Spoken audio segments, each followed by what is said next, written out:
Good evening, good evening to you.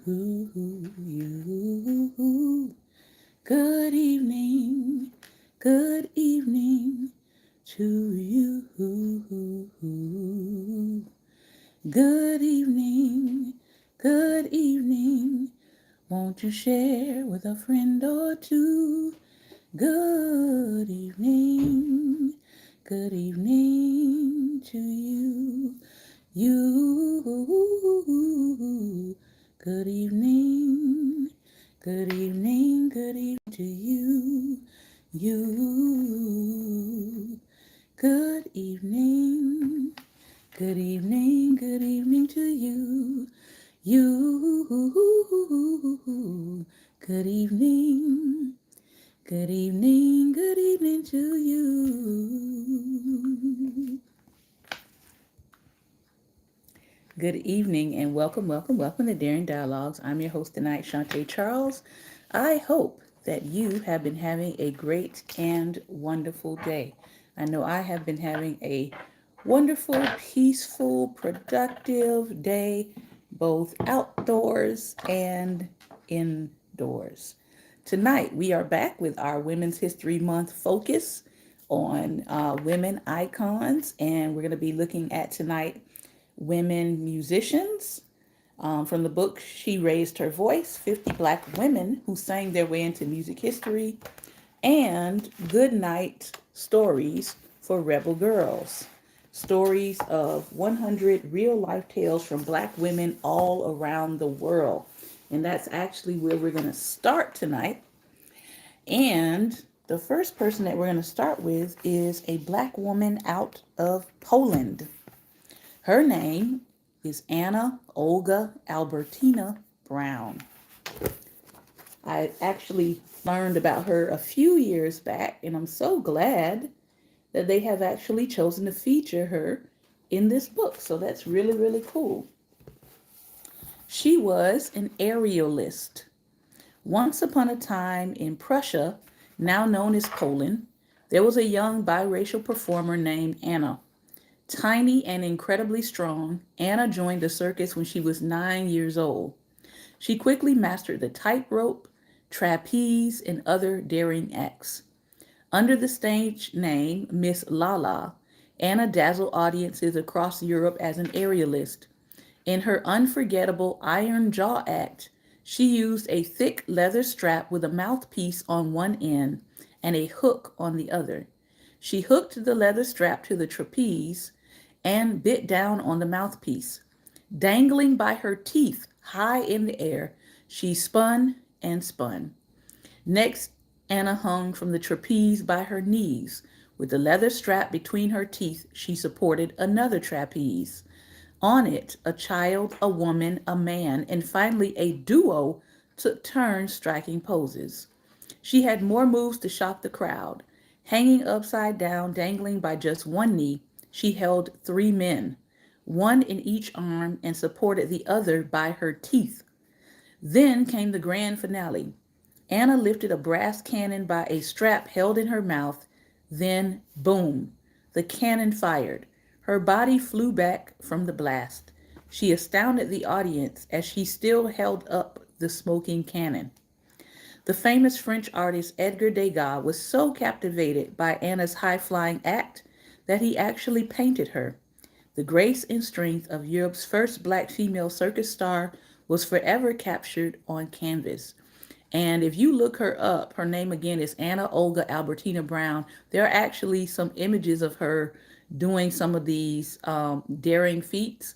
And also, you can find the painting of her created by Edgar Degas.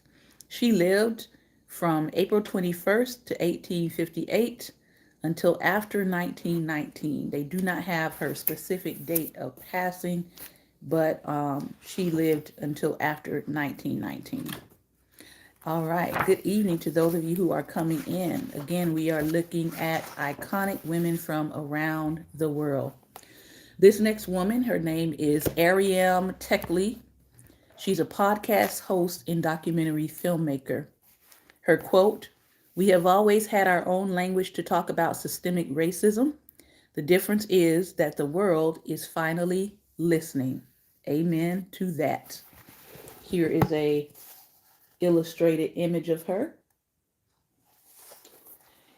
And she lives in Italy, born October 14th, 1988. Ariam had a childhood filled with questions about who she really was. She grew up in Milan, a city in northern Italy, but her parents were from an East African country called Eritrea. In the 1970s, they moved to Italy where Ariam was born. Growing up, she did not see people like her in Italian stories or on the news. Most people she met assumed she was not Italian at all. She wondered if other Eritrean Italians had similar experiences, so she decided to ask them. While in university, she produced a documentary film that told the stories of second generation Eritreans and how they had trouble being accepted.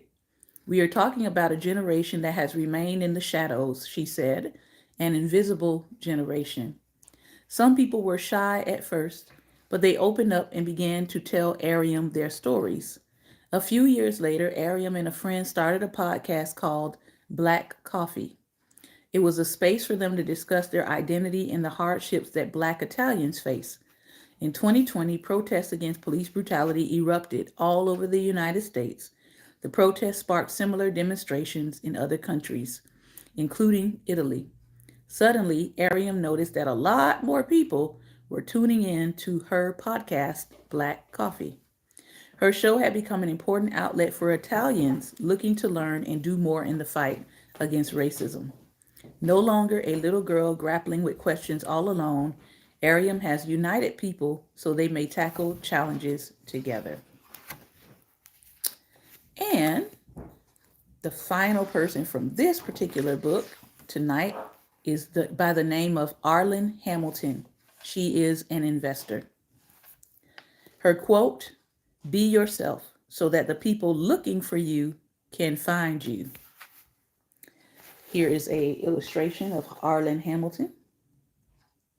And let's find out a little bit about her. Born October 30th, 1980. Arlene was a curious and ambitious girl. As a child, she earned money by selling candy to her classmates. That was her first business venture. When she was 20, she created her own magazine. Arlene dreamed of working in the music industry, so she decided to skip college and travel with a band. In her adventures as a tour manager, she met and learned from people with all types of backgrounds. The world had become her classroom. After years of touring, Arlene was ready to start a new business. She had heard of people who invest money in companies just starting out. These investors, of course, are called venture capitalists.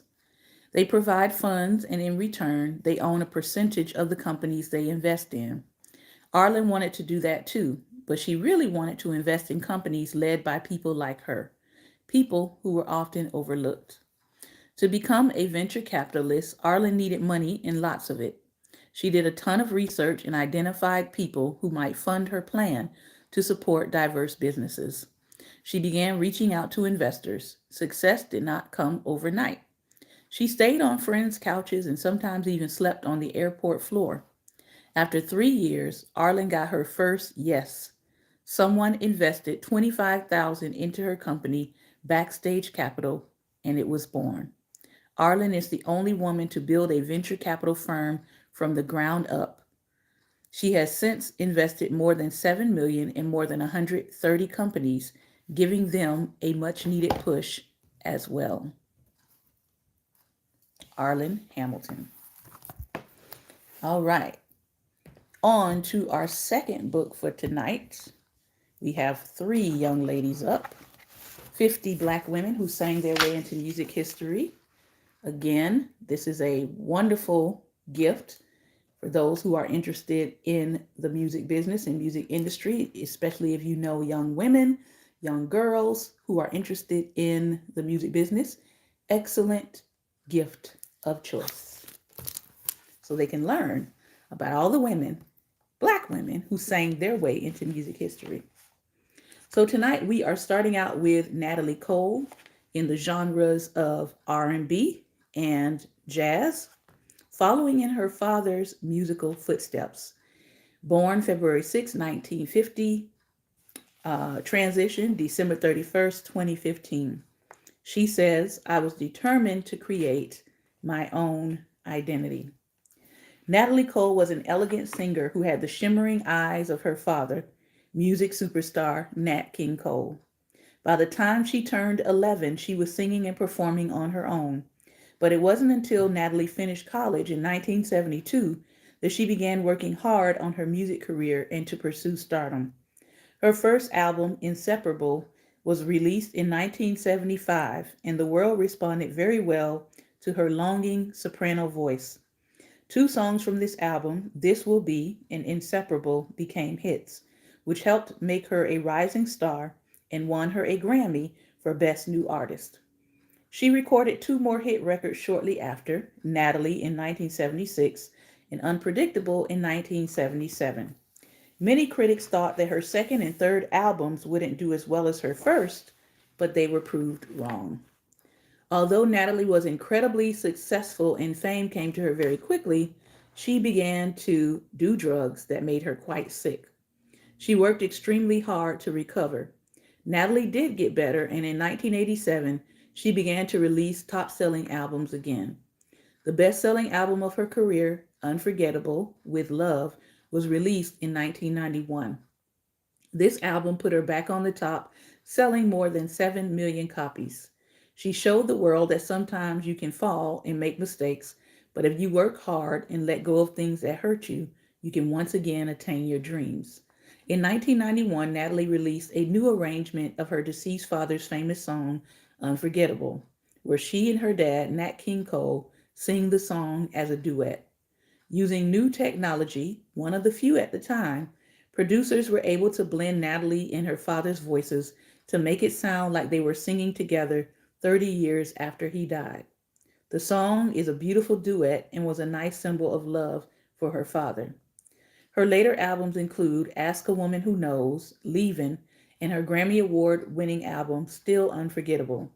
Although Natalie didn't have an easy career or life due to her addiction and illness, she was able to overcome her pain and lend her loving voice to her millions of admiring fans.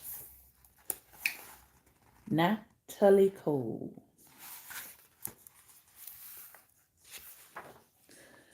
All right.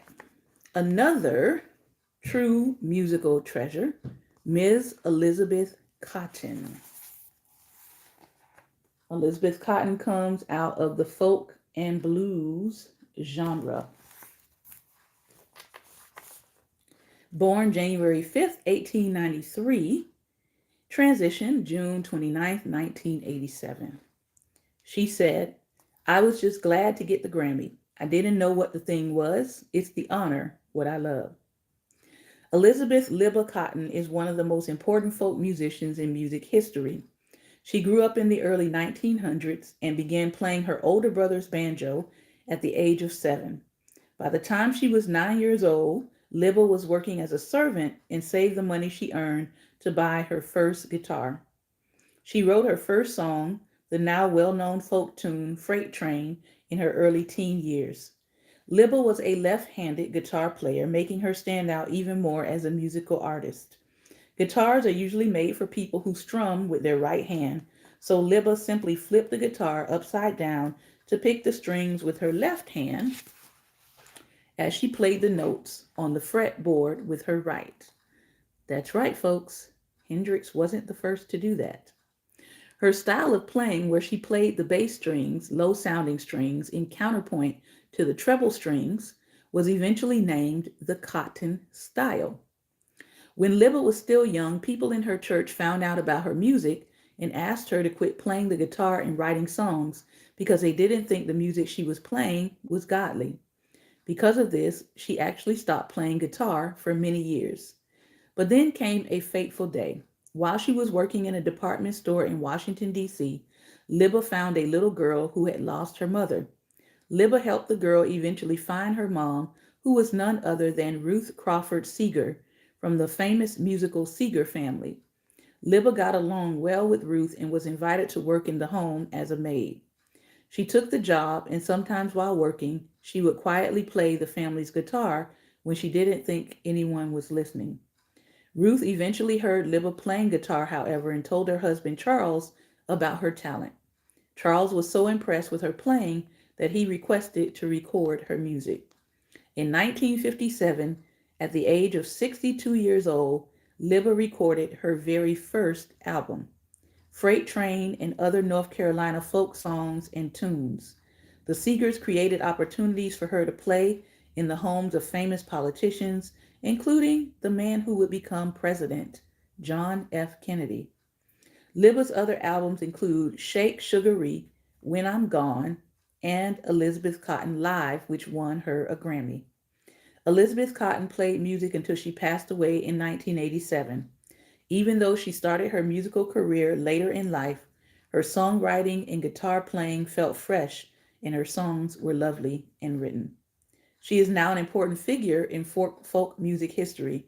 Her style was unlike anything anyone had ever heard before, and she was awarded and rewarded for being courageous enough to pursue her childhood dreams at 60 years old. Ladies and gentlemen, it's never too late. But as someone said, you're never too old and you're never too late, but don't assume a second opportunity will come. For her, it came. All right. Our last person for tonight is Miss Ella Fitzgerald. Born April 25th, 1917, transitioned June 15, 1996. Also known as the First Lady of Song, the Queen of Jazz. Ella Fitzgerald has this to say: the only thing better than singing is more singing. Jazz singer Ella Fitzgerald had a hard childhood. Her mother died when she was young, and Ella began skipping school and hanging out with the wrong crowd. But she turned her life around and grew up to become one of the most recognized, powerful jazz singers of the 20th century. When Ella was a teenager, she moved to Harlem to live with her aunt, and there she found her way on stage at the famous Apollo Theater. Ella sang at the theater's amateur night to a crowd who immediately fell in love with her stunning voice. She continued to sing as often as she could and finally won a chance to work with musician Tiny Bradshaw's band at the Harlem Opera House. Following these performances, Ella was officially discovered by band leader and drummer Chick Webb, who hired her to sing with his band. Once she realized that people adored her, Ella began recording songs that she penned, one of which was A Tisket, a Tasket, a new version of a nursery rhyme that Ella co-wrote in 1938. This song made her famous. Around the same time, Ella also became the leader of Chick Webb's band after he passed away. She renamed the band Ella Fitzgerald and her famous orchestra. Ella had large ensembles of musicians playing with her while she led her band, but then a new style of jazz music emerged where a small group of musicians would improvise together, a sound called bebop. Ella loved this exciting style of jazz. It gave her a chance to scat, where she would sing improvised sounds to go along with the free-flowing bebop music style. Her 1947 song, "Oh Lady Be Good," showcased her light, breezy voice and made her even more attractive to jazz fans. In the 1950s, music began to change again, and hip hop wasn't hip hop, and bebop wasn't as popular as it once was. So Ella's manager, Norman Granz, had the idea that she should sing several songbooks, which would include songs from some of the best songwriters of her time. Her first songbook was titled Ella Fitzgerald Sings the Cole Porter Songbook, and it was quite successful. Following that, Ella Fitzgerald Sings the Duke Ellington Songbook was even more successful. As a legendary composer, Ellington himself played and wrote new songs just for Ella to sing. These albums made her a very consistent artist who offered the world songs that they would remember for years to come. Ella's stunning talent and uplifting style of singing, she could miraculously make even a sad song happy, made her jazz fan favorite for many years and decades. It has been said that Ella was actually a very shy and quiet person. She made music into the 1990s, but then became ill and could not perform for a few years before her passing in 1996. Ella Fitzgerald is known as one of the best singers to have ever lived. She's absolutely the queen of jazz. And this is the artist rendering of Ella Fitzgerald. Mm-mm-mm. So much to think about there. So I hope you are encouraged tonight by these women. If you want to come on and say something about any of the women that we have shared on tonight, just go ahead and click the camera and I will bring you on. I'm still thinking about Miss Cotton, Elizabeth Cotton, and how she recorded her first album at 62 years old. And how many people are still making excuses about why they have not recorded their album yet. I'm not going to name no names. I know a whole bunch of musicians and singers that should have had an album by now because they're awesome. I know them. I know them. But I'm not going to put anybody on blast tonight. Even though I want to. The flesh wants to. The flesh wants to start calling names. But I'm not going to do that. But if you're watching tonight, get that album done. Good evening. Good evening. That's a roundabout way to be naming somebody that's on the broadcast tonight. I'm not going to name no names. my little bro name. But anyway, that was stuck out to me also. First thing came to my mind when what hindered her was church folk. Listen. See, you're going to take us on a whole other broadcast. Listen, Pastor Ben, church folks almost got me paralyzed from the waist down listening to church folks.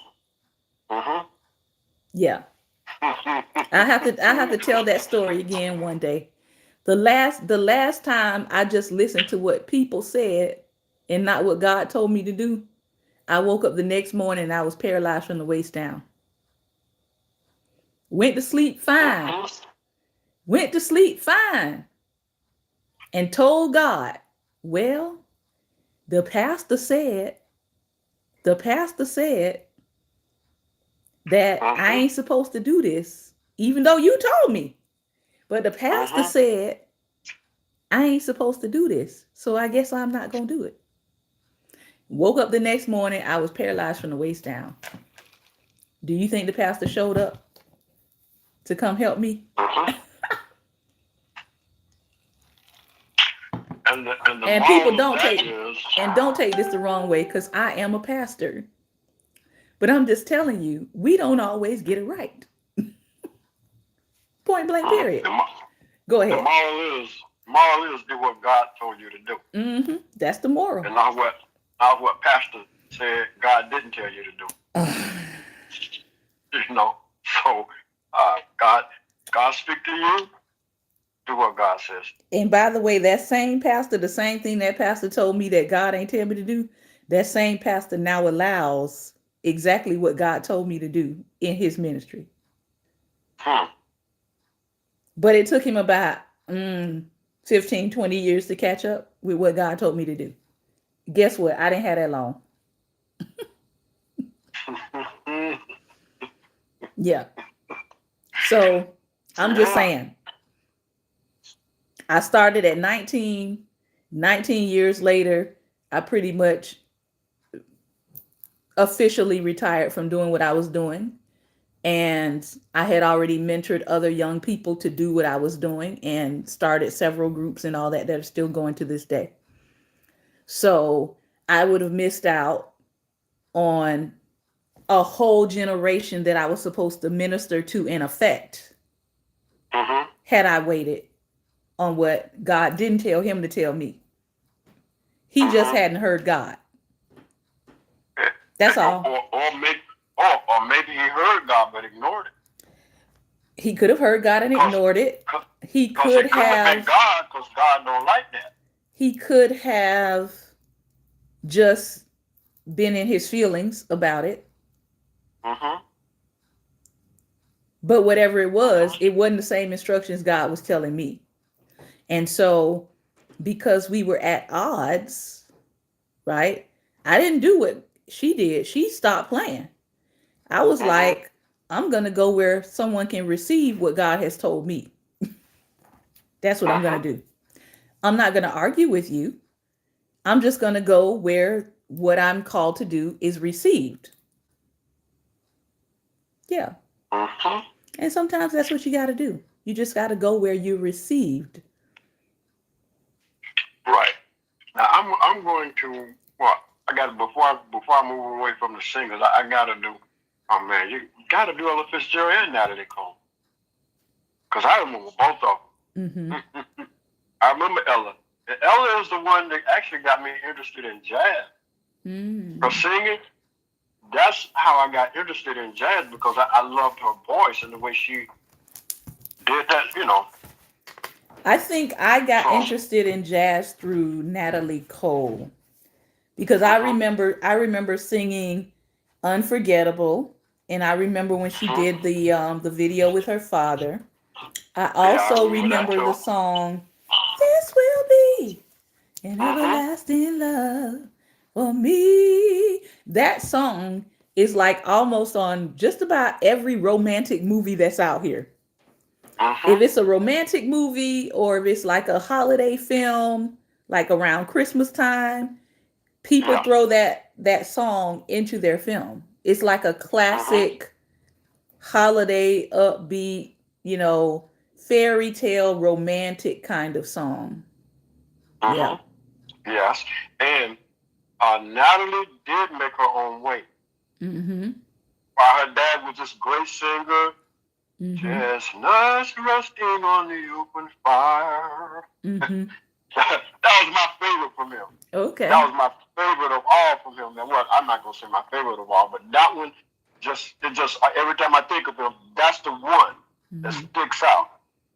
But yes, she actually did make her own way. She built her own self, Mhm. even though she had, basically had his name, Natalie Cole, Nat King Cole. That was his daughter, and that alone could have opened doors for her. But Mhm. she didn't go that route. She was like, no, I gotta be me. I gotta make my own way. Yeah, and I don't remember like actually finding out or realizing that they were related until much later in her career. Mm-hmm. And what was the other thing I was going to say about oh, with Nat Cole, I didn't realize that he had his own television show initially and Mm-hmm. he got so much pushback against the show. But before Arsenio Hall, there was Nat Yeah. King Gold. Yeah, and decades later, well, when Nat had his show, we have to understand racism was pretty much, we were still pretty much hanging around the Jim Crow era, Mhm. and Yeah. his show was actually doing well Mhm. and better than some of them. So this is why the pushback came, because Mhm. he wasn't the Sammy Davis Jr. Sammy Davis Jr. went in to them and then came out on his own. Gotcha. Nat Gotcha. didn't do that. Nat said, "Here I am. This is me." Take it or leave it. Yeah. So that was why he got the pushback, because there was really how can I say, no white uh uh I do houses, so I'm thinking slab, no white foot ground, you know, Gotcha. foundation, no white foundation, where he went into them, played with them, acted like them, and then he came back out and said, okay, you Mhm. know, with him it was him. Okay, this is me, and so but that's one of the reasons why he got the pushback. Plus, uh, he featured a lot of blacks on his show. Okay. Yeah. basically, you are lucky enough to get this platform. Now, we don't want too many Negroes showing up on this show. I got it. Right. Yeah, Black right. That's people, it. That's black it. people, when they get the green light for something, they have to be careful about how many people they start bringing in behind them. I forget who it was that said, oh my goodness, somebody could probably find the origin of the quote, but a comedian said, one Negro is cute. I think we read that in a book recently. One black boy, one Negro is cute on the corner, standing on the corner selling something. Two Negroes is dangerous. Yeah.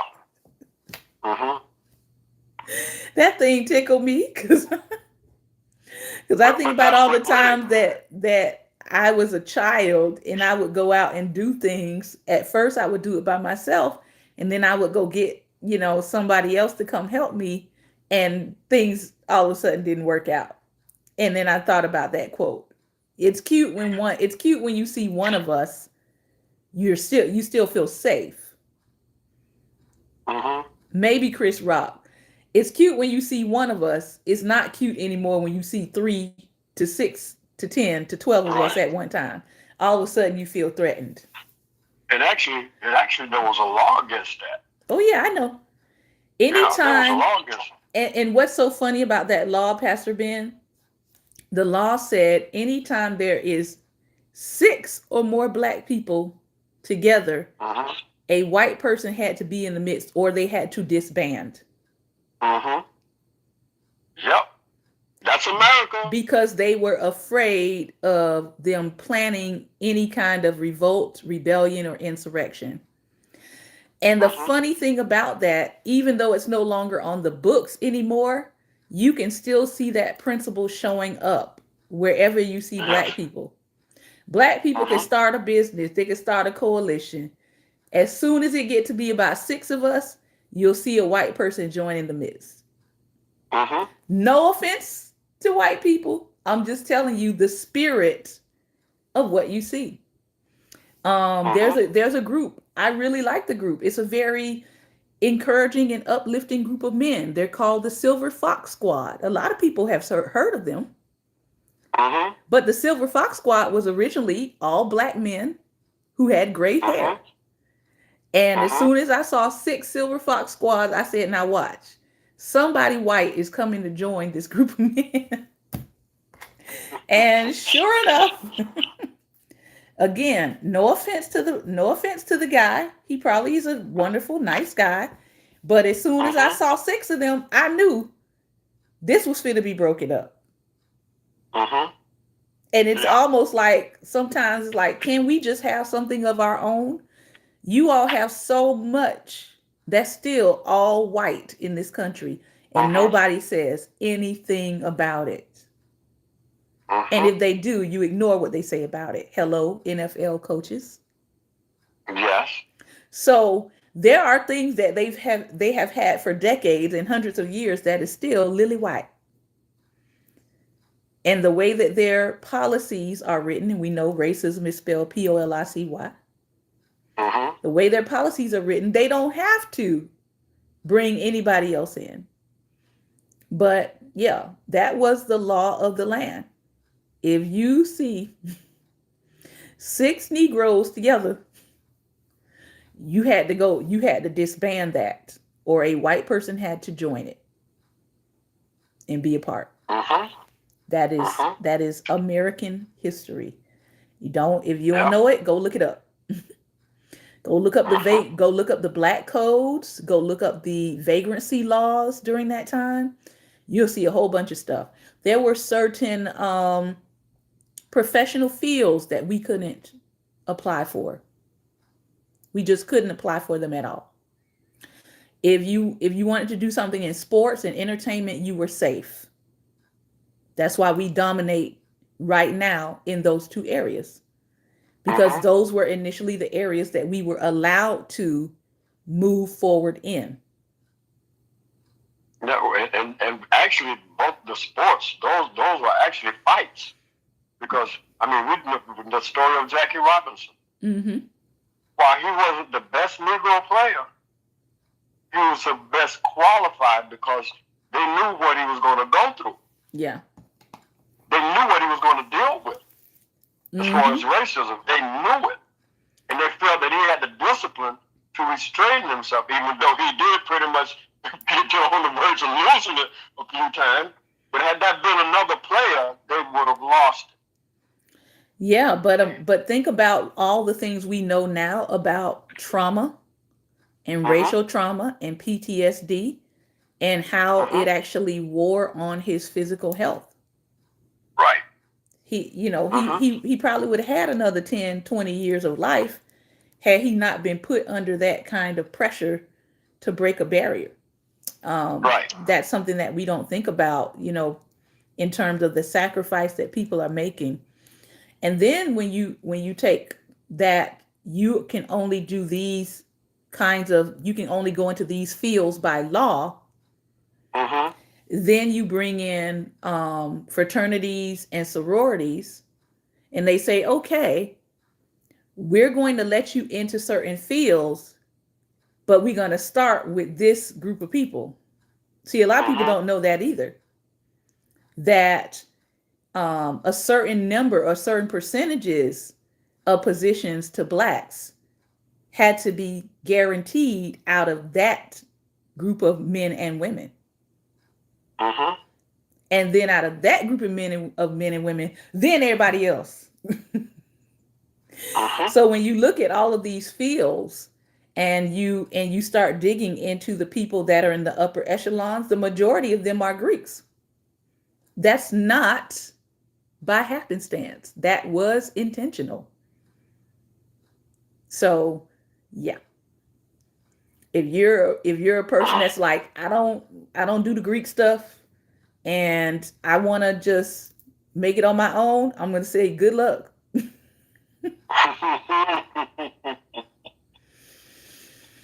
May God be with you. Yeah. Because that's the reality. That is the reality. And if you don't know anybody in those circles, may God be with you. And if perchance you happen to make it to the upper echelon and you're not a part of those systems, guess what? Somebody coming to hand you an honorary certificate. Go look up all the honorary Greeks. And you'll be surprised how many people were made within the last 10 years. How many people were made honorary Greeks? They never went through the pledges and all of that, but they have become so excellent in what they do in their field that those societies want to attach themselves to them. That's like Egyptians becoming honorary white. Listen. That's a whole nother conversation. As dark as they are, that's a whole nother conversation. Well, I mean, many of them are going to tell you the Greeks got their stuff from the Egyptians. So that's their rationale for being a part, is that, well, a lot of the Greek stuff is actually from the Egyptians. But again, that's another conversation. I'm not a part. I'm gonna let somebody who is a part have that conversation. They can say things that I cannot say because I don't have that experience. But what I do know and what I have learned through reading is that certain positions, especially right after like Jim Crow and all of that, during that time, certain positions were being guaranteed if you were a part of those societies. You were kind of like supposed to be the cream of the crop, and therefore you were supposed to be able to get access to different positions first. Absolutely, and they're still getting favor, even in I don't want to say law enforcement, but law enforcement, but even also in because I knew some that were older. And like if a police officer pulled them over, they could give a sign. Oh yeah. And the police officer would back up. That's what happened with I talked about that before. That's what happened one time with my stepfather, who was a warlock. Mm-hmm. I was joking the other day with my husband. I said, I know people, I know I dealt with the evil of living with him, but the reality is he really prepared me for some of the stuff I see with church people. No Mm-hmm. joke. No joke. I can spot witchcraft with church people very quickly because of the way that I grew up. And Mm-hmm. we were on our way somewhere, and he was speeding in the car, and we got pulled over. He had the like the G on the back of the car, which is another Mm-hmm. sign. Yeah. They don't really stop them. They just don't. So he got pulled over, and the officer came on the passenger side, and I was sitting in the passenger seat, and he, kind of leaned into the car, and he was like, "Let me see your license and registration." And I was looking at my stepfather, and my stepfather was looking at him, and my stepfather's eyes turned red, like, what's that movie, The Last Dragon? Mm-hmm. His eyes turned like that. Freaked me out. The officer said, he stepped back and he said, "You're free to go." That was the end of that. There was no license pulled, Mm-hmm. there was no registration, nothing.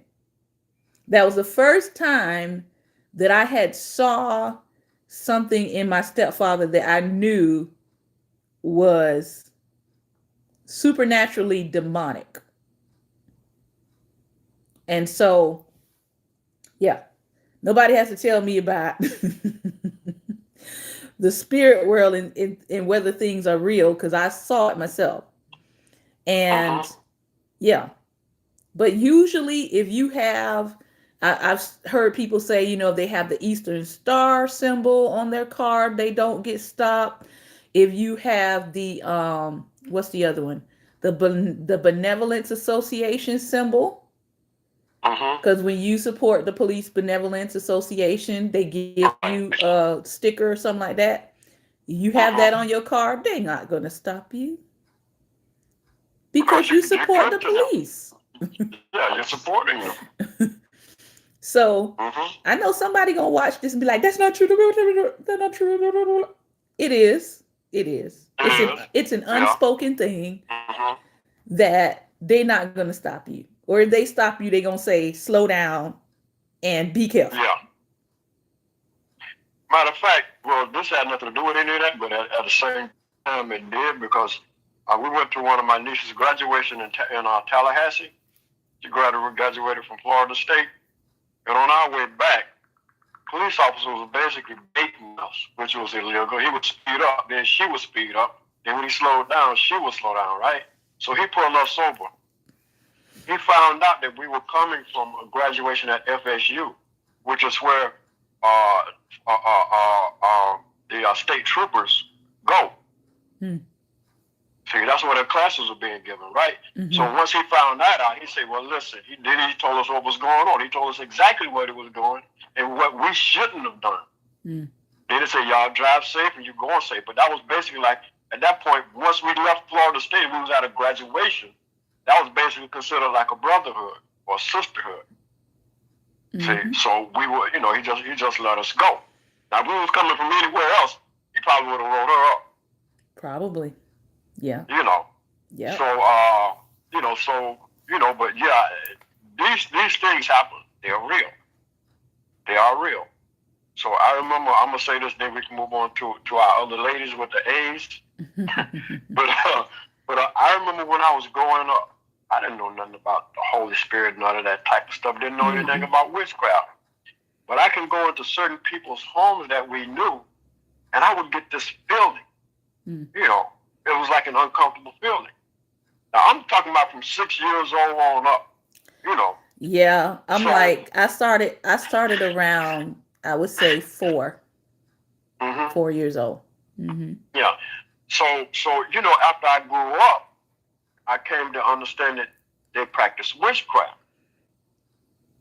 See, Yeah. once I grew up and I started getting into the word and saved and stuff and being taught some the word and some deep stuff, That's when I realized, wait a minute, that was I was feeling that way because witchcraft. They were witches and witchcraft was going on there. And a lot So of at them, that point, and a lot of them that were called witches, if we really want to look at what they were doing, they were more so herbalists than they were witches. A lot of them. Now a some lot of of people them, that are called witches, yeah. now some of them were straight evil. They would do stuff, And these were. and they would jack you up for life. Like there were some people, there were certain people you didn't play with them. But I grew up in a community that was formerly enslaved people. Some of them were Gullah Geechee, people that had moved to South Florida. Some of them were Caribbean people that had moved to this small community that I grew up in. And so all of this stuff was like open. There was no like secret. Like as kids, we knew so and so practices black magic. So and so is a white witch. Don't mess with either one of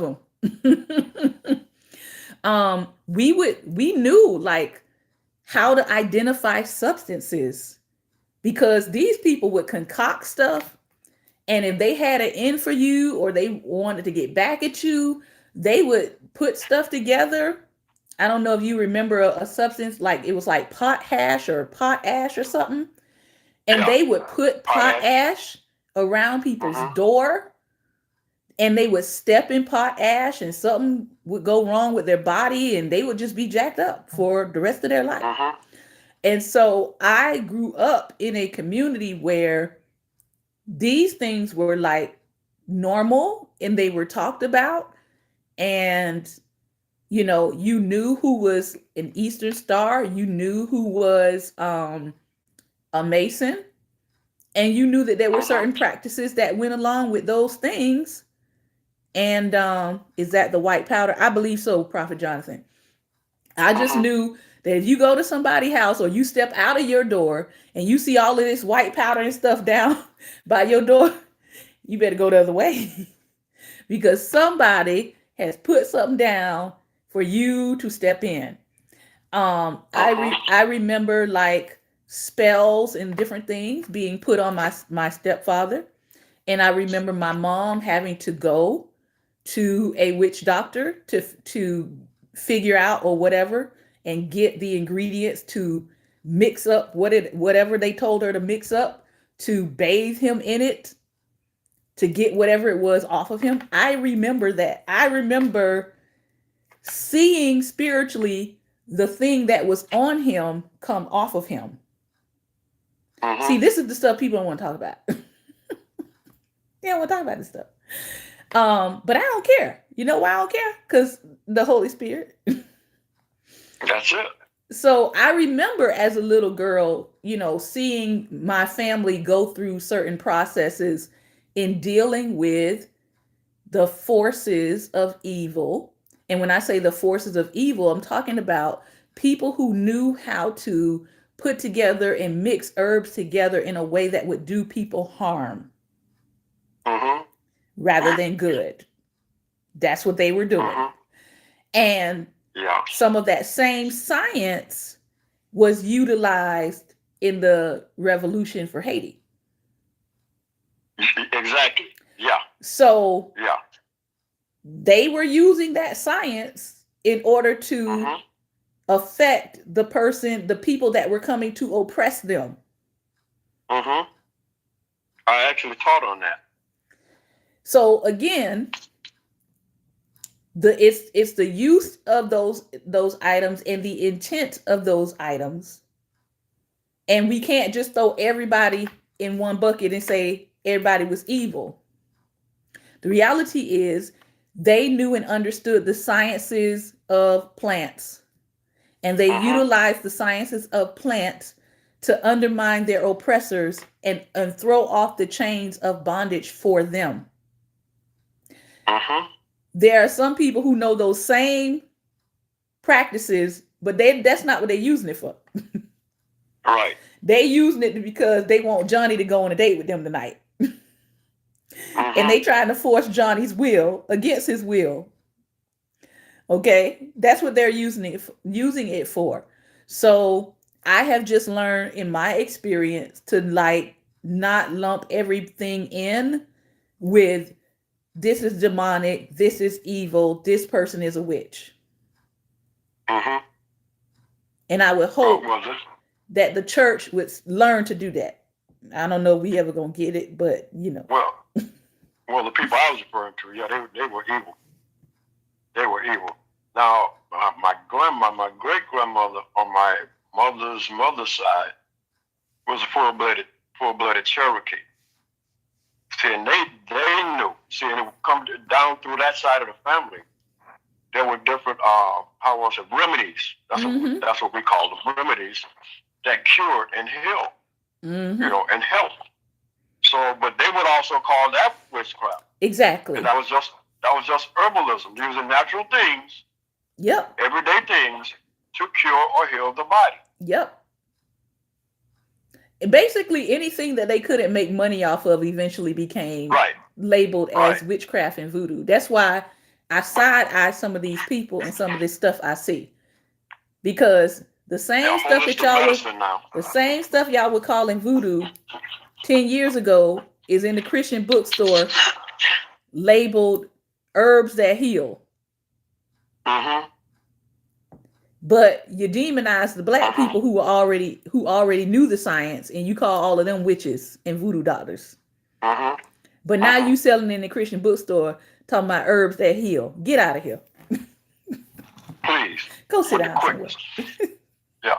Now I want to go back to these other women, the first three women, because we like went from yesterday with all the A's, the Annas and stuff. Now we coming back with another Anna, and then we go to Ariam, and then what is it? Elizabeth Cotton.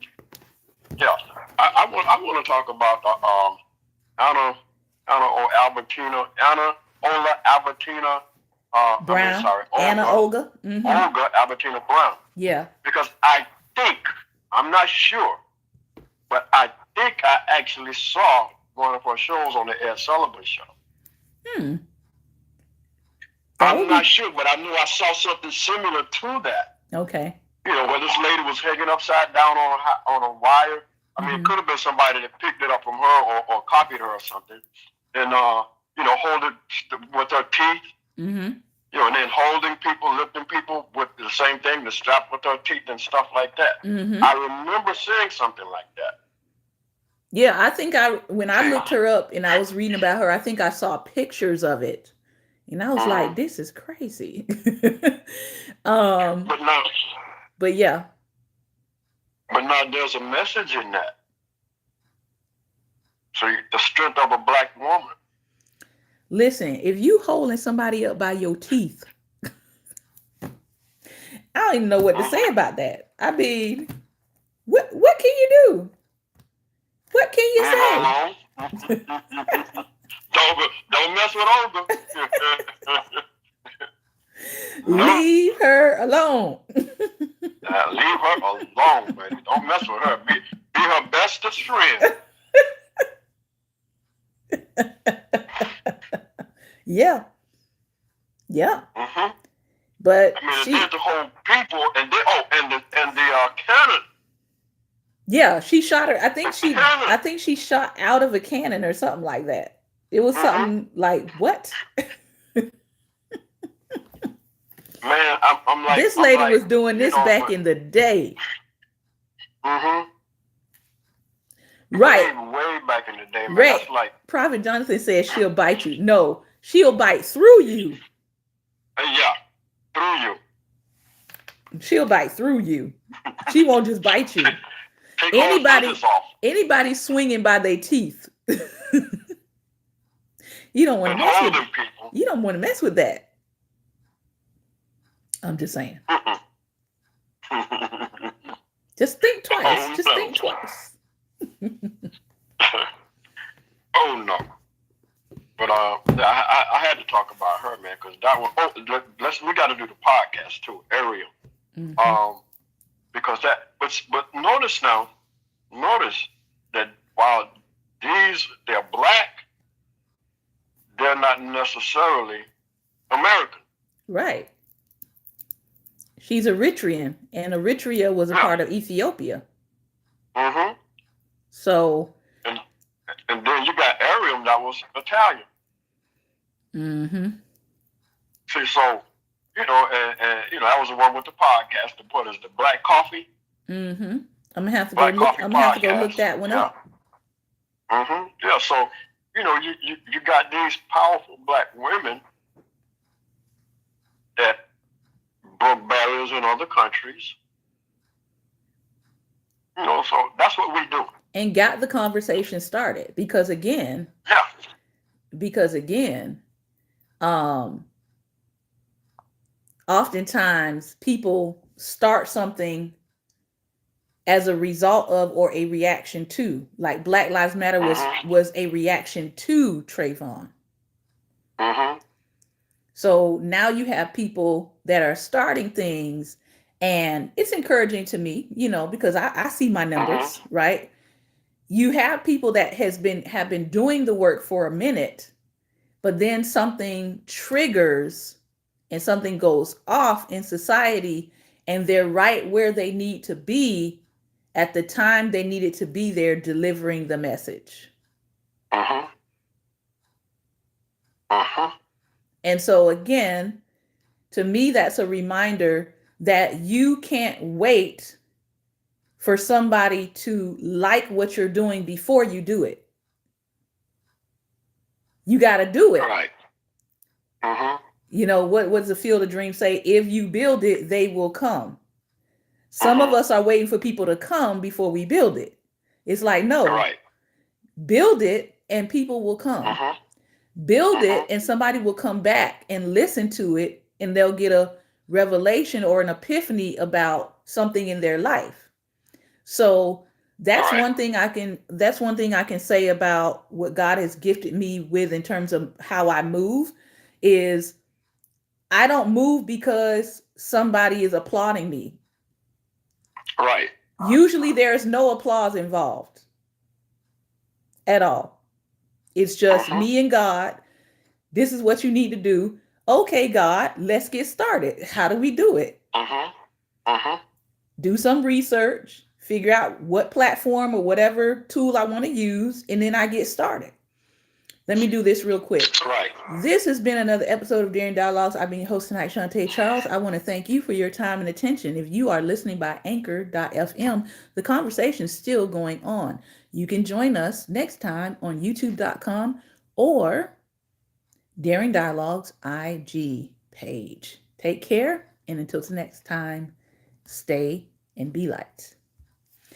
And so I just have learned that if nobody is clapping for you, if nobody is saying go ahead, if nobody is saying, I think that's a great idea, like I don't wait for someone to tell me this is a good thing, you should do it before I do something. And I think a lot of people's life is on hold, and a lot of things have stalled in their life because they're waiting for someone to give them the go ahead.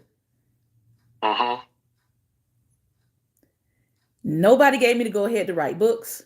Nobody gave me the go ahead to produce my own albums. As a matter of fact, most people were like, she got it. They didn't even think to encourage me to do it.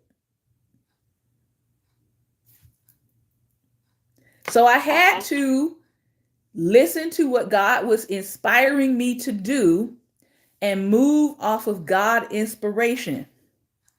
Let me say this. Human sensation is not greater than God inspiration. Right. Human sensation may get you going at times, but if you don't have human sensation, if you don't have somebody saying, go ahead, make sure you have God inspiration and do it because God is inspiring you to do it. That is the reason. Why are you doing that? Because God said. We get this one. We get this one all the time. I love this one. What made y'all move to DC, to the DC region? Where y'all from about that. Because everybody I know is moving down south. What y'all doing up here? God. God told you to move here? He sure did.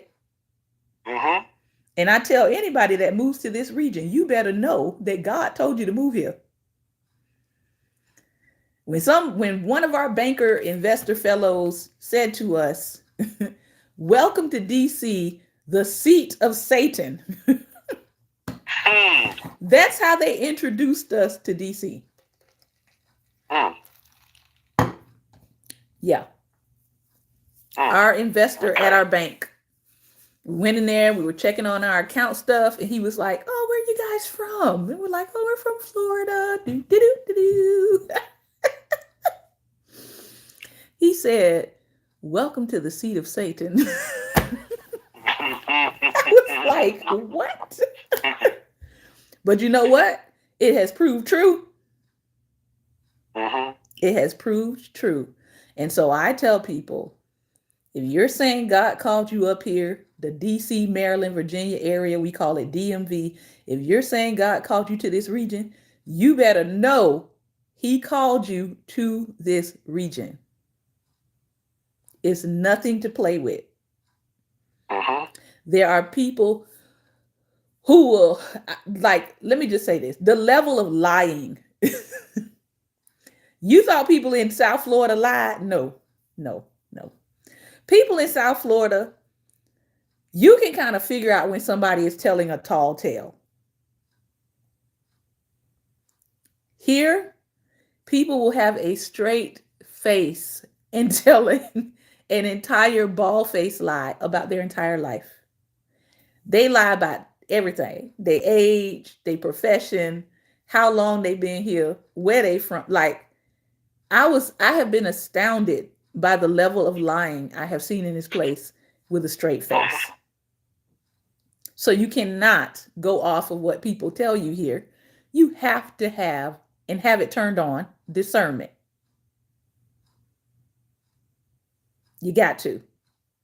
It's been a while. It's been a wild ride.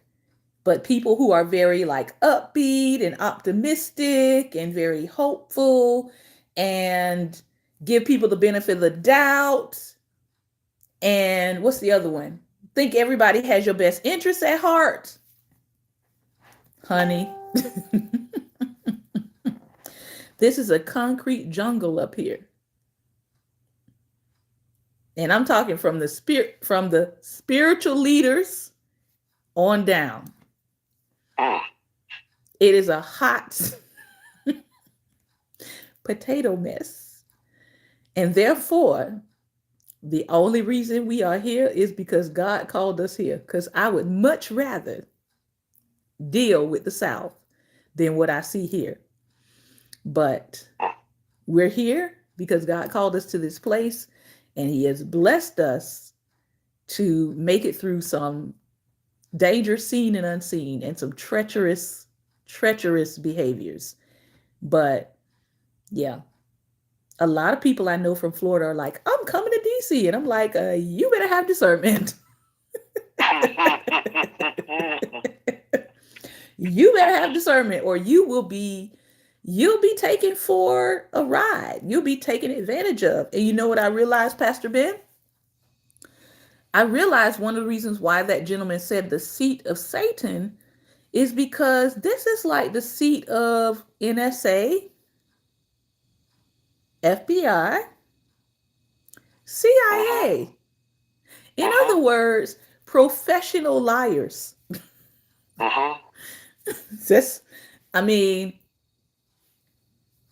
They're professional liars. And it's a lot of them here. It's a lot of professional liars in this region. And so I'm just like, you're not ready. No, you're not ready to come up here. Sometimes I just have to laugh. I'm like, no, you're not ready. And then you even got spiritual leaders that are operating from a spirit. I call it the spirit and not the spirit.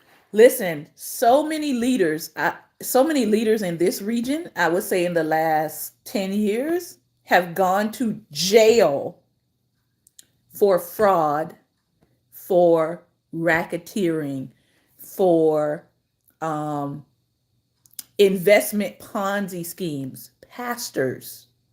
Mm-hmm. That's what's in this region.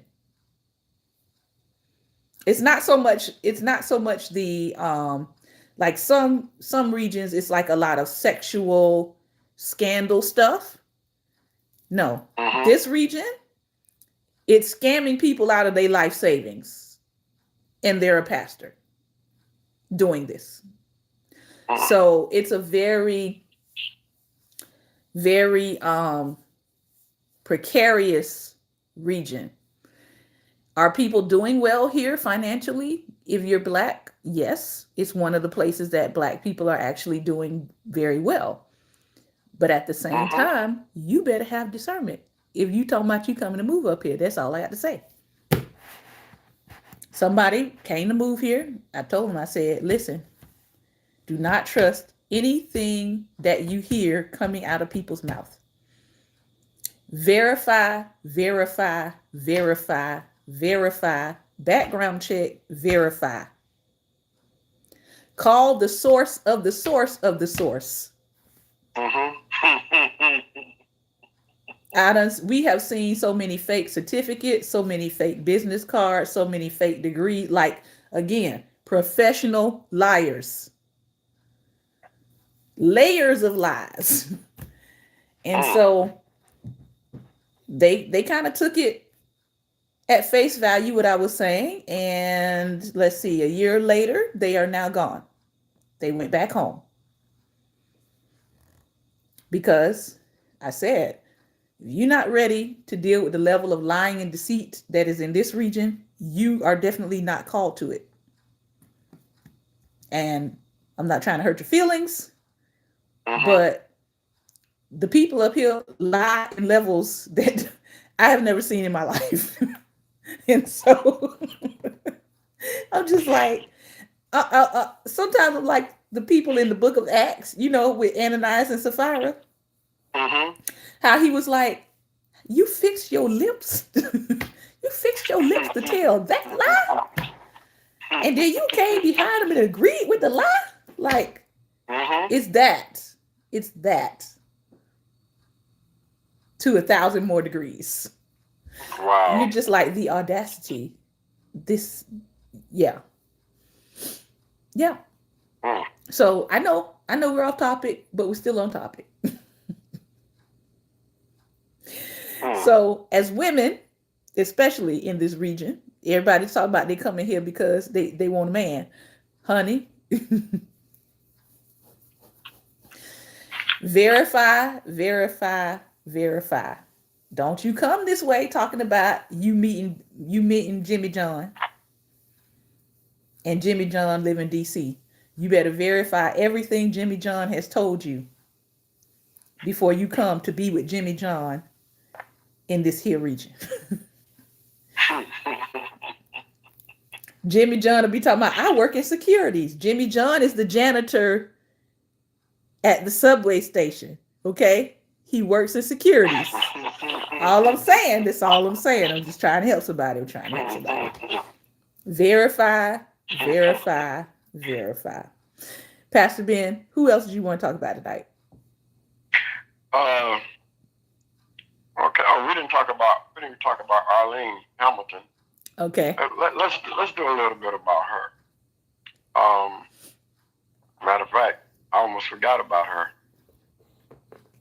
What did she do? Arlene Hamilton. She's an investor. Right, investor. Right.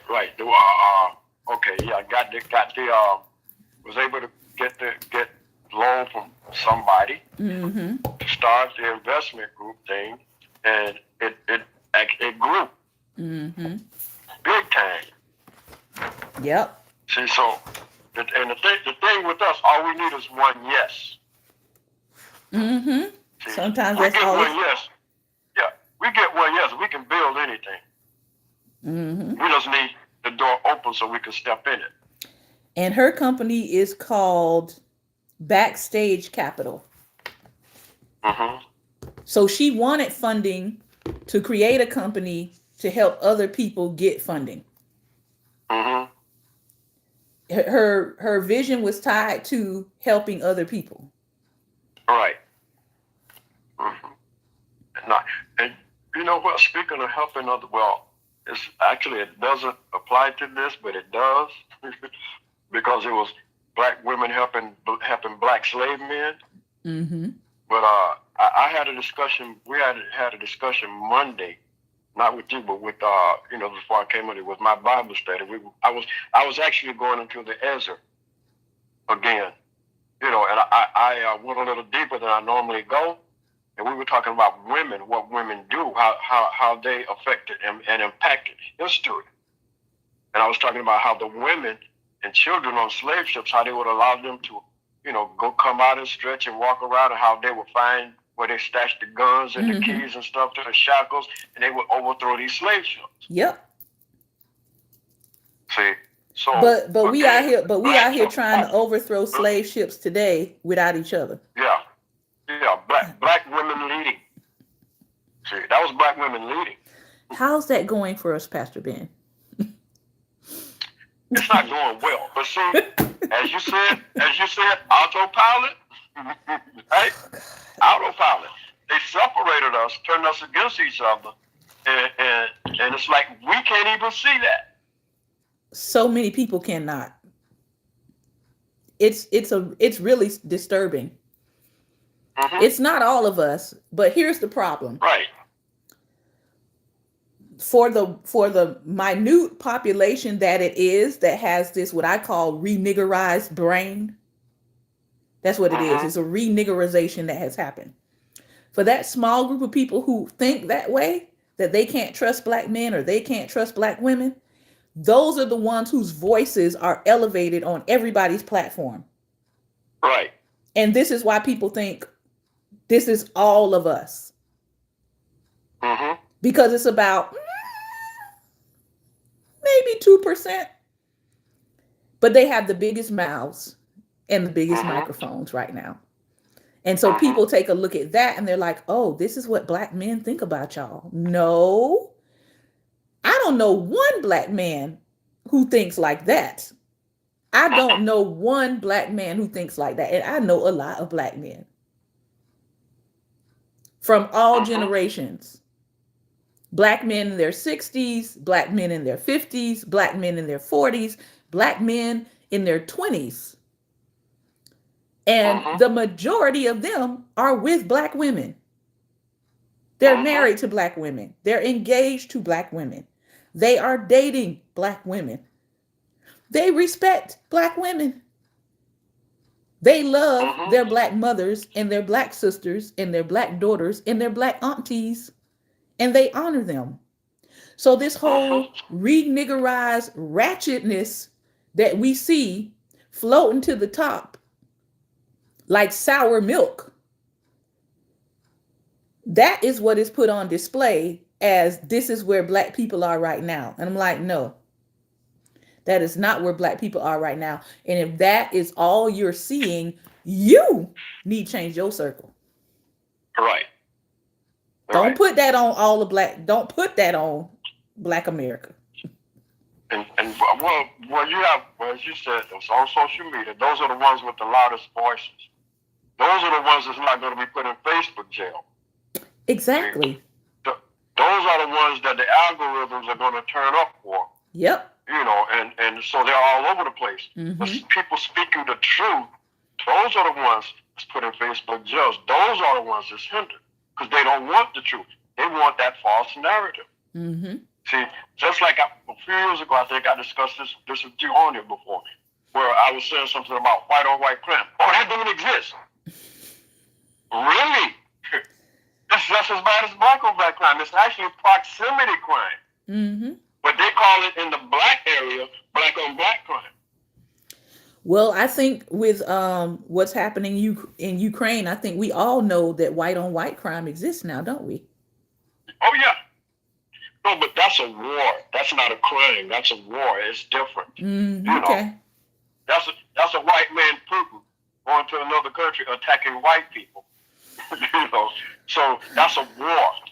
That's not a crime. Mm. He did it illegally. He did it basically for what people say was actually no reason because he wasn't attacked, but because they are white and it's happening from one country to another country, it's going to be considered. It's not going to be considered white on white crime. It's going to be considered a war. It's crime to me. It is a crime. It is a crime. You know what? You know what angered some people recently that I was reading about, and this is still ties into Women's History Month. The New York Times, on the front page of the New York Times, they put a picture of 3 white people dead from a blast, laid out in the gutter. You know who it was? It was a white woman and 2 of her children. It was she had a teenage son, a 9-year-old daughter, and they were all dead, unfortunately, laying in the gutter, in the street, in the gutter. And an American photographer took the image. They put that image on the front of the New York Times. The woman was identified as being a remote worker with Silicon Valley. She was making good money. She was working in the tech industry in Silicon Valley. Her job identified her like, yes, that is her and her 2 children. They were all killed. People are outraged.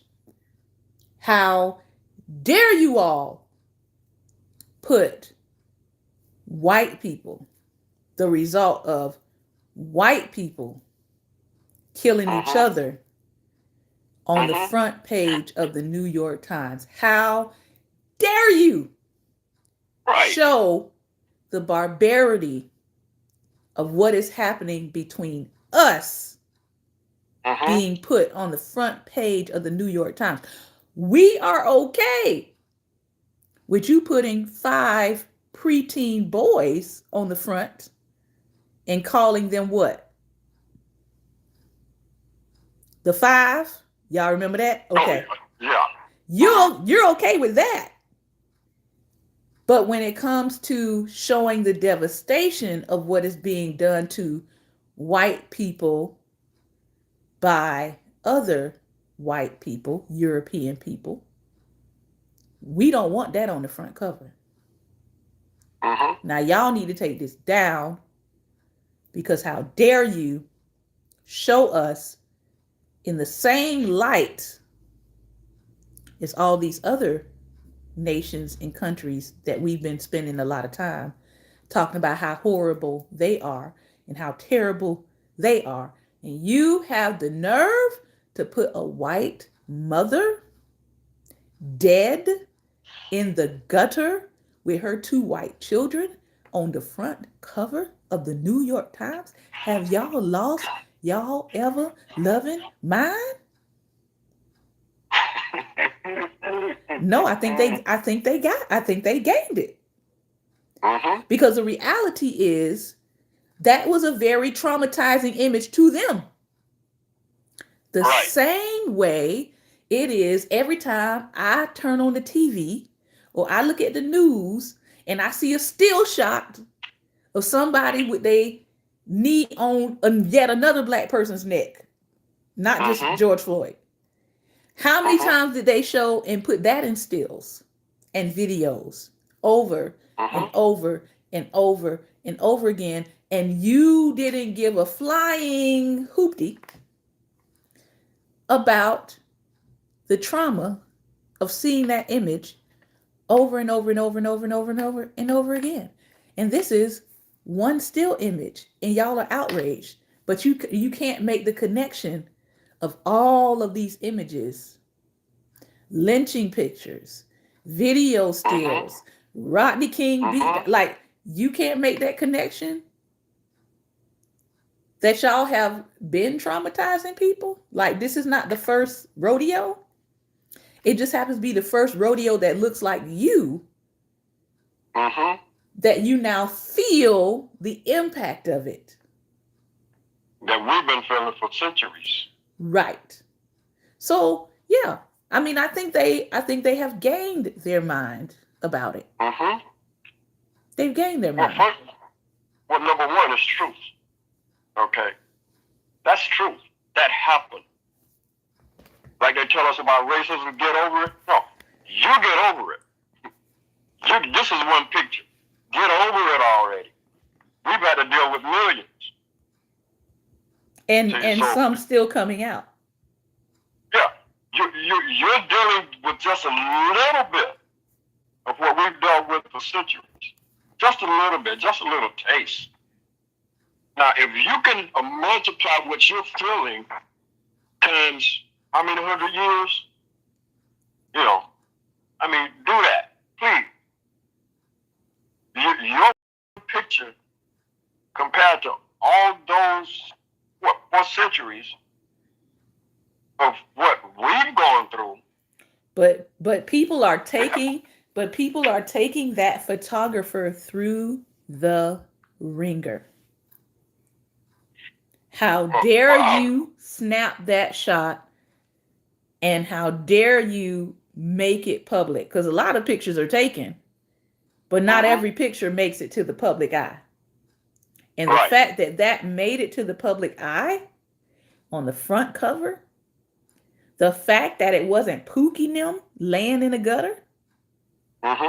Remember a couple of summers back, I think it was, with the Mexican immigration, and somebody snapped the shot of the father who was trying to carry his daughter on his back, and they both didn't make it. And they found their bodies. They were both face down in the water. Somebody took a picture of that and posted it online. Very little response from the dominant culture about how inhumane that was to take that picture and put it and post it everywhere. But now, outrage. I'm like, but y'all wasn't outraged about that. Y'all wasn't outraged about that. Y'all not outraged about these pictures that y'all put up of African nations when a terrorist attack happens and they come in and they shoot up everybody in the church, and you post that online with everybody laid out. That doesn't faze you. But this picture phases you because they look too much like you. And so you're now starting to identify with the fact that could be me. That could be my family. That could be my wife. That could be my children. Now it's a problem. And all I'm saying is, if it's going to be a problem for that, it should be a problem for the rest. That's all. We just need to have a moment of reflection. We need to have a moment of reflection of how we are regarding human life. Because I mean, I wouldn't want to wake up the next morning and see my relatives on the front page of a newspaper in a gutter dead. I wouldn't. But when we tell you that about Black life, you don't seem to get the picture.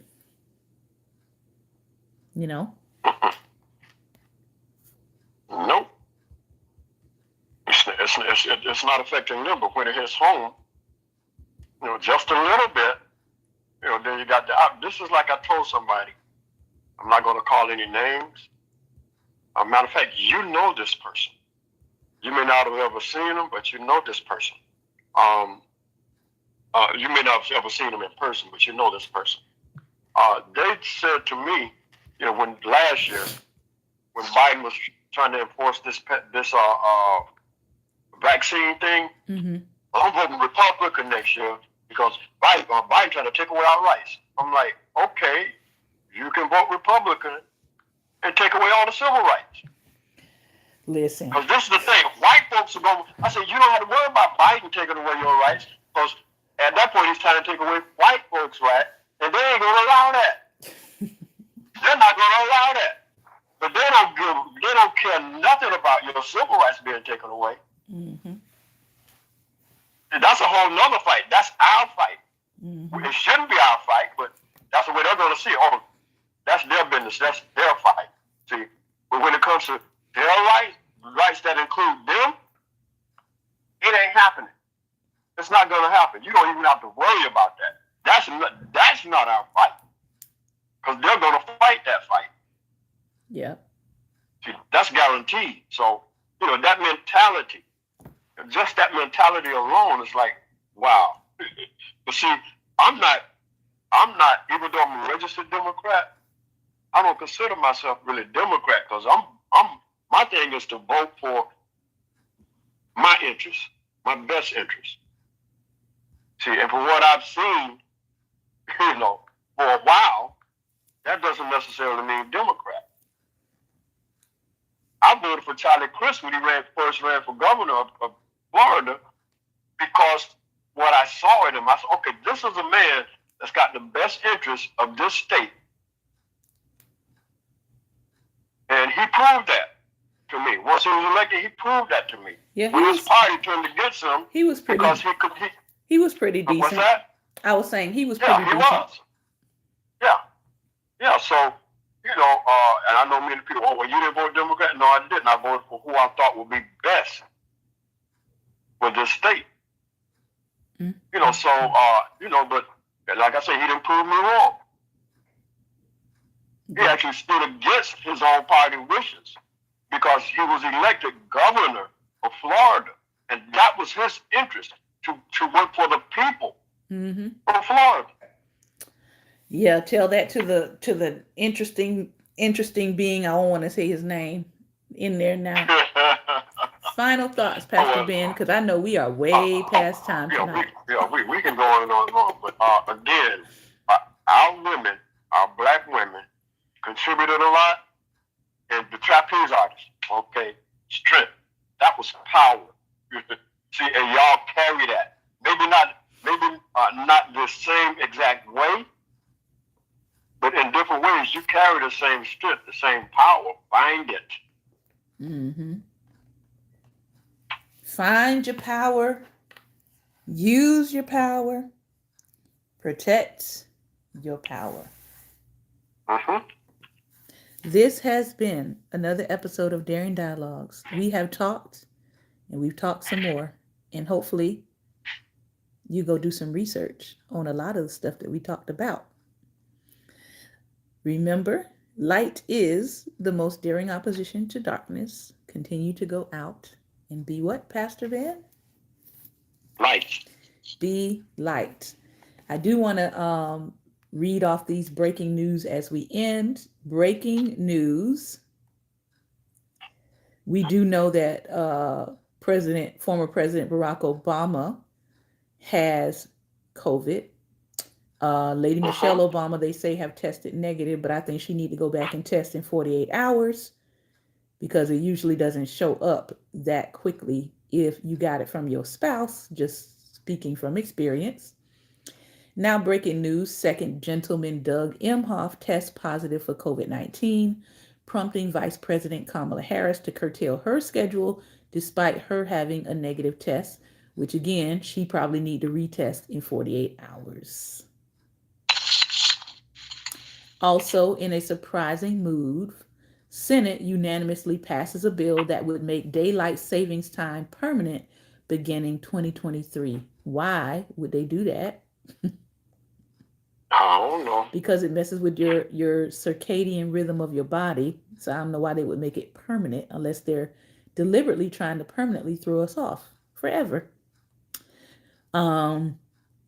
Also, no charges will be filed against 2 Chicago police officers in a pair of fatal shootings, one of which killed a 13-year-old boy. Mm-hmm. Yeah. So these are the stories that are coming out right now. I just encourage everybody to continue to do what it is that you need to protect your body. We've already covered that this week.